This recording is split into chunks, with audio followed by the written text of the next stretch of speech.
supporting you in your dog parenting journey. The Dynamic Dog Owner with Debbie Potter.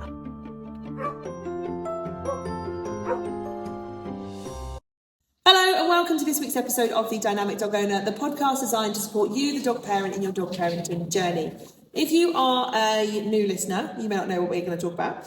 So basically we focus on helping and supporting dog owners as dog owners with their dog parenting journey. We don't talk about the how-tos of training. We talk about the the different topics that come up, how we feel as dog owners, different decisions we can make, and all the different sort of questions and experiences and challenges and things that pop up as a dog owner.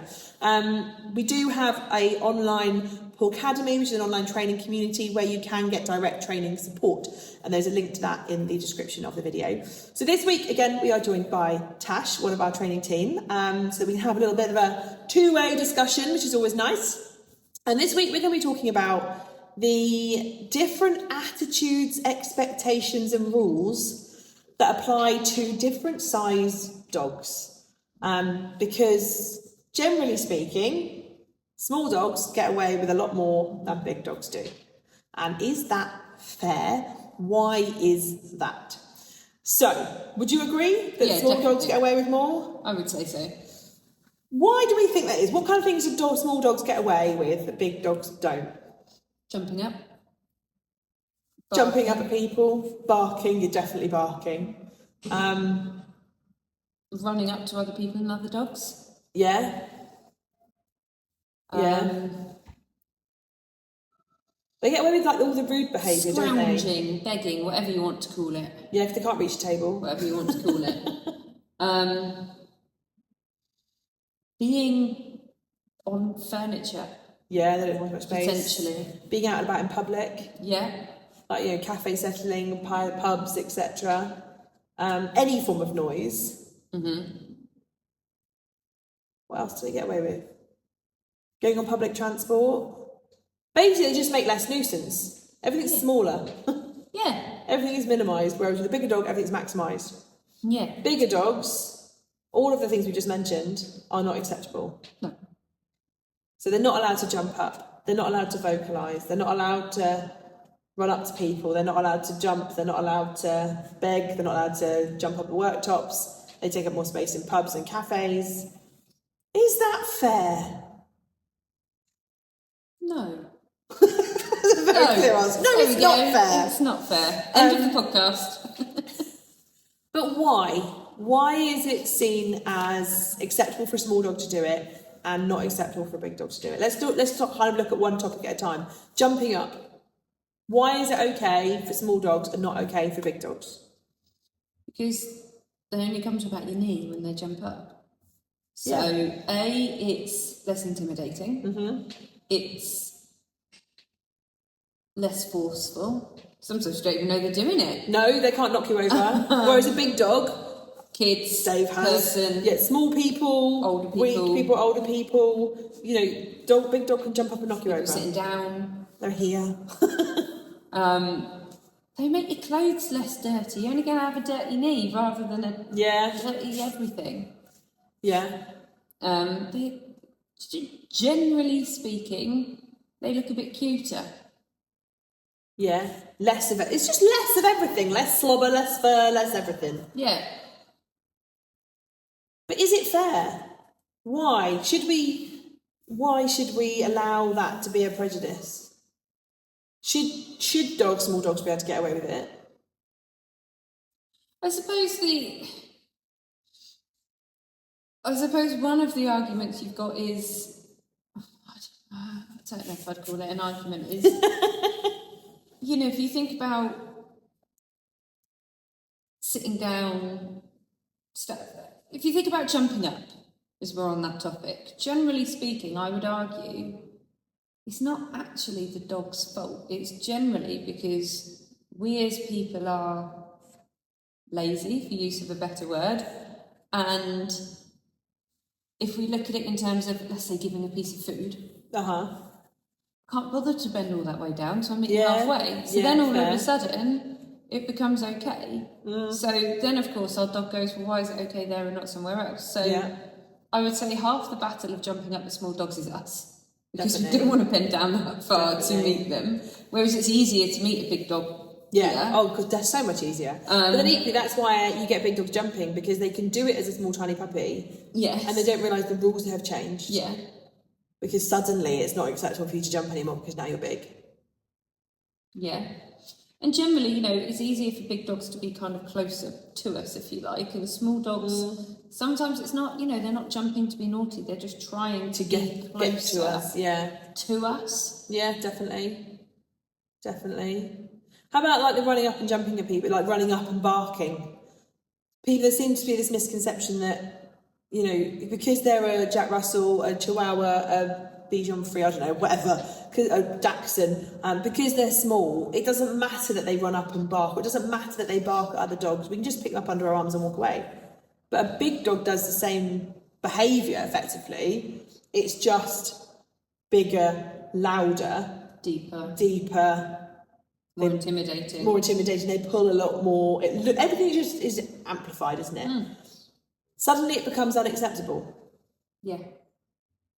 And I personally don't think it's fair for the big dogs to have to live to a different expectation than the small dogs just because of their size. No, I would agree. I think ultimately, you know, 9 times out of 10, what drives a bark or a vocal behaviour, or, you know, even running up to another person, another dog, is emotion. It's that I want to see something, or I'm scared of something, or, definitely. you know, whatever it might be, there's an emotion behind it. Whether it's Big Bad Dave, whether it's tiny little dog that we have come along, it's exactly the same. Same action, same behaviour, same motivation. Exactly the same feeling. And actually, you know, I've had clients with small dogs that we've spoken about this with, is generally speaking, as a blanket rule, I would say that, or as a sort of generalised comment, is as people we have less respect for smaller dogs. Totally. Because we can go, I'll just pick them up and move them. Yeah. So I actually find that you tend to see a lot of reactivity with small dogs because they're not being listened. They're not being listened to and respected by us or by other dogs. Yeah. Because they don't have as much time to learn how to communicate, because we go, oh, you don't need to do that. I could just pick you up and remove you from the situation. Which in turn means they don't know how to say, no, I don't want that. Yeah. Thank you. Or they don't learn how to read another dog saying, or person saying, no, I don't want that, thank you, because we've interrupted so much of their communication that they don't learn how to communicate effectively and properly. They have their choices taken away. They just react in the way that they know how, which is a bit like a toddler and an outburst of frustration and emotion. Yeah. And that in itself is not fair. No, definitely. And, you know, if you look at some of the dogs we work with, I mean, I won't say too much because I know you're sort of talking about it on different platforms in a little while, but we've got one of our little one-to-ones our little Lakeland Terrier, who came to us for one-to-ones because of reactivity. And, you know, he's now in group classes, and he had a lovely interaction with your dog last week. They had a lovely interaction, and then nothing rude, just size difference. Rem was a little bit bigger and kind of leant over him, and he was like, whoa, I don't think I like that very much. Yeah, fair. But rather than hitting a big reaction, he's learned over the time that we've worked with him that actually I can communicate and say, I don't want that, thank you, because he's learned that actually I can be respected by people and dogs. And it's made a huge difference to his communication process.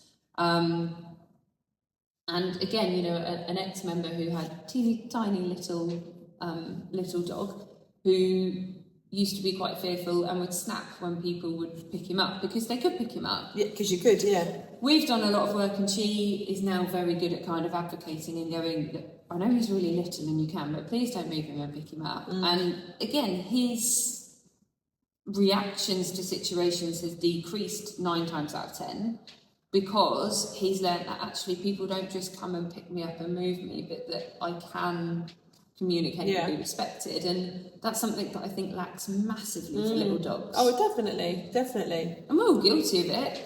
You know, mine are medium size. I can pick mine up. I couldn't pick Dave up. Could if I really tried. But, you know, I could still be guilty occasionally of going, I can just move you and pick you up. Yeah.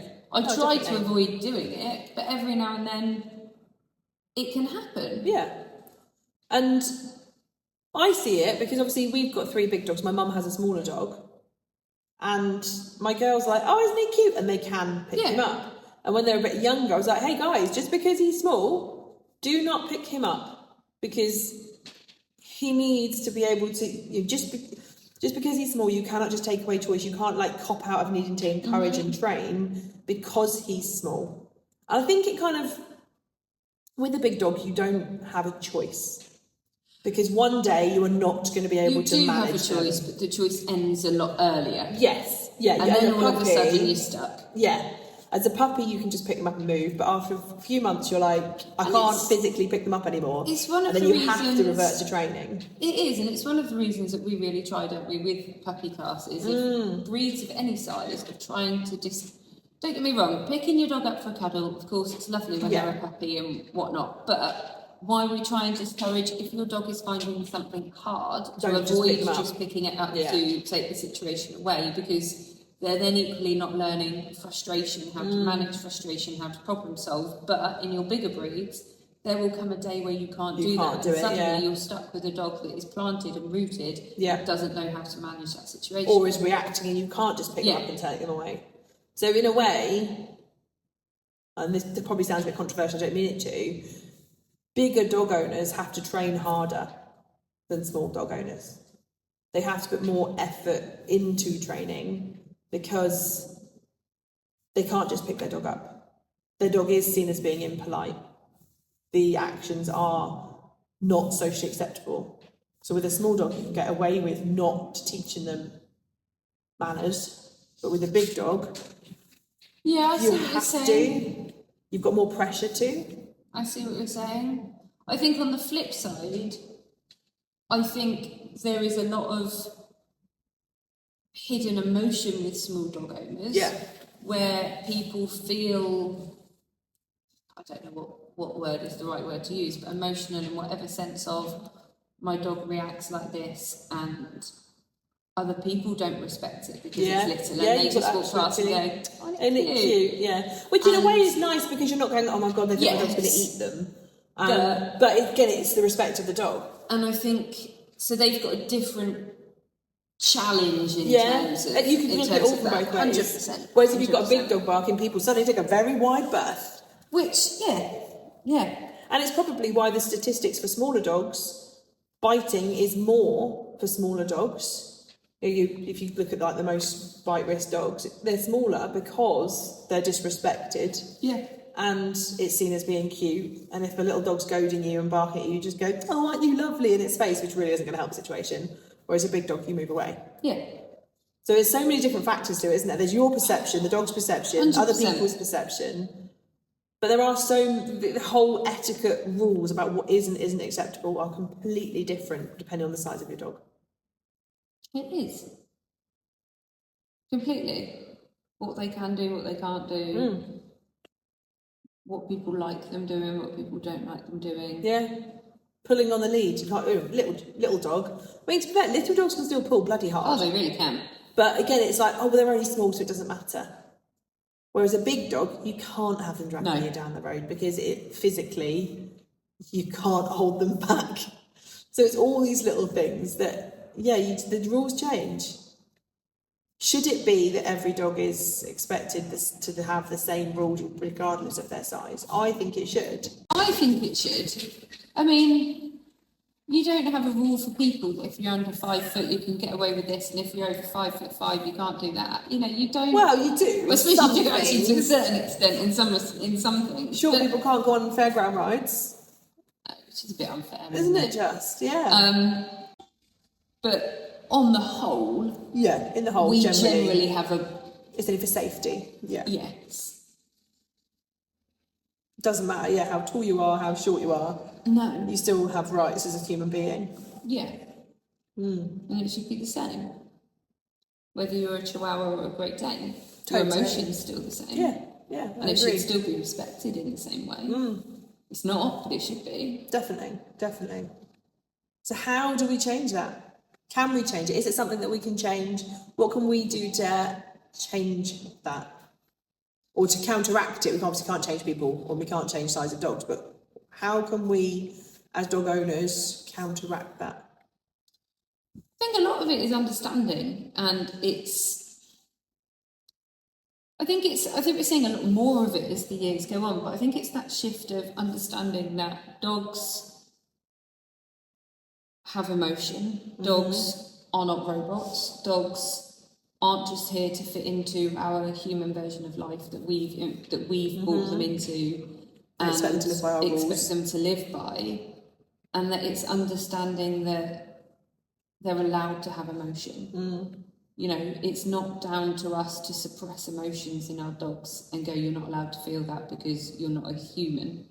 It's allowing them to have that emotion, understanding why they have the emotion that they do, and helping them move past that.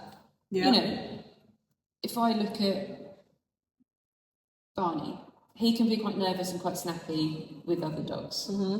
If he was bigger, would it be perceived differently? Yeah, probably. 100%. Oh, yeah, it would.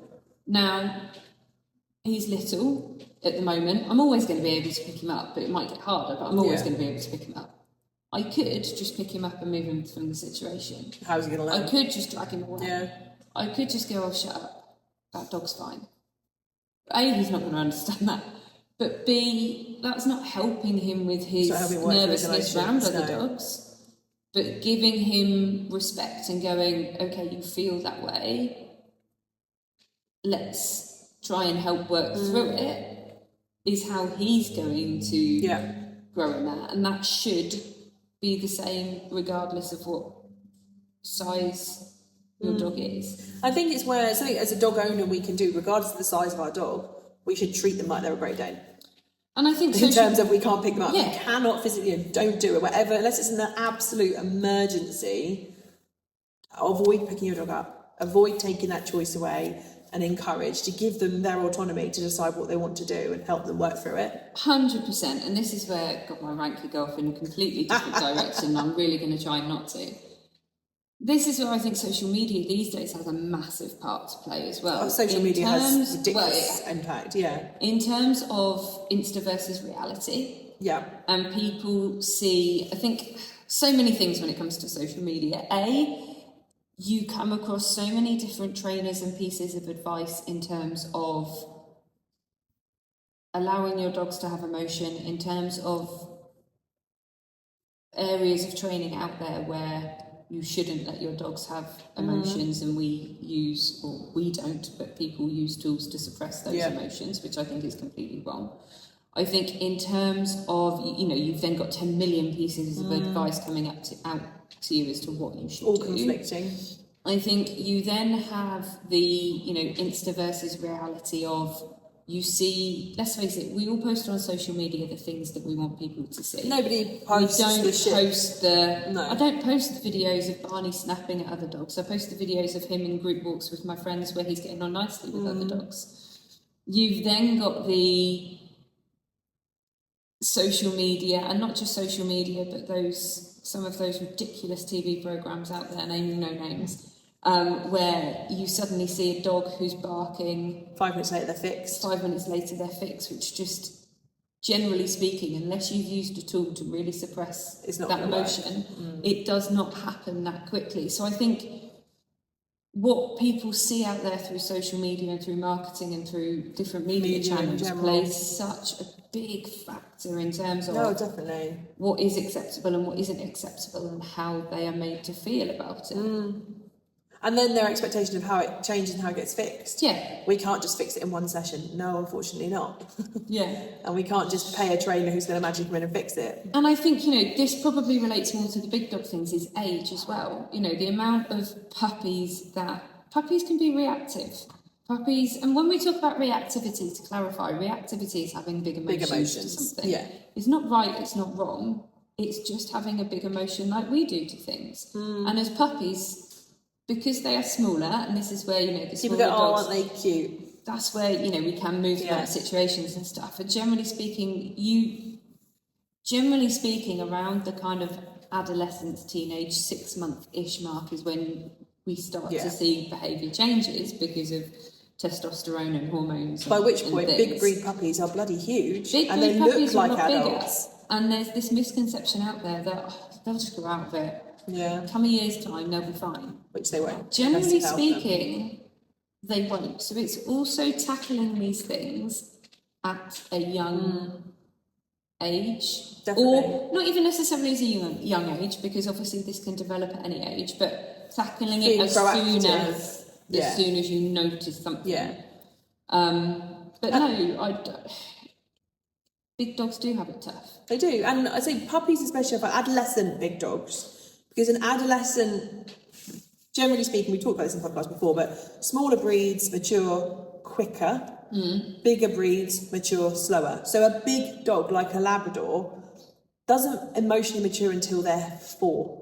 They look like an adult when they're actually a teenager in a massive body. So people expect them to behave in a certain way because they're the size of an adult dog. Whereas a small dog is cute, and they go, oh, it must be a puppy. No, it's 7, because they still look cute and fluffy. But big dogs have this expectation they should behave because they are the size that they should be. But inside, they're just a giant puppy. And therefore, naturally, they're always like on the back foot, aren't they? They're always going to have people, you know, as humans, like dog owners, it's really hard to remember that for a long period of time. Completely. But external people who have no idea how old they are, they're judging on the size of your dog, not how old and how mature it is. So it's really hard to remember that they are just still in that growing, developing stage, even though they are big and should, you know, it's like when a child gets to like 10, you're like, you should know how to do this.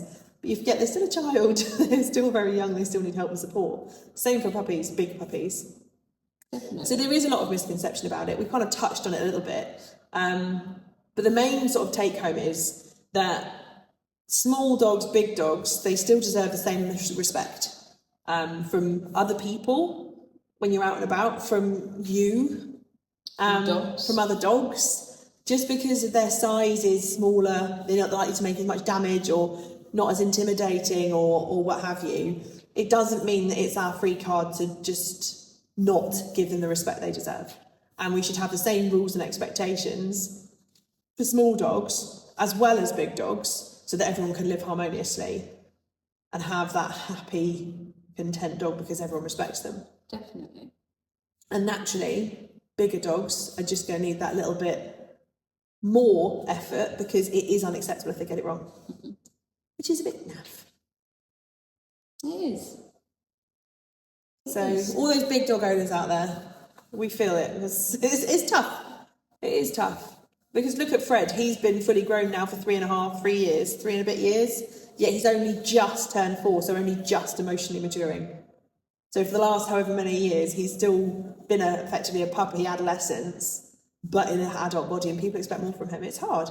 It is hard. Massively hard. Cool. Well, if you have got a big dog and you're struggling with any behaviours, and equally if you've got a small dog and you're struggling with any behaviours, just think about the respect issue and see if it is their size and how they're treated because of their size that actually is playing a part in the areas you're looking to improve. Hopefully you found the episode useful. As always, do like, comment, share. Have a wonderful week, and we'll catch up with you really soon. If you love listening to the podcast, why not check out the Potter Academy for practical dog training advice and how-to videos. The hub is broken down into sections, and hundreds of pre-recorded videos are there for you to start watching whenever you choose. You can watch them back as many times as you like. You also get to talk to other community members and discuss your training and benefit from live Q&As with myself where you can get your questions answered. Why not make use of our 3-day free trial where you can access all of the content on the hub absolutely free for 3 days. The link is in the description below, so do check that out, and I can't wait to see you in the hub.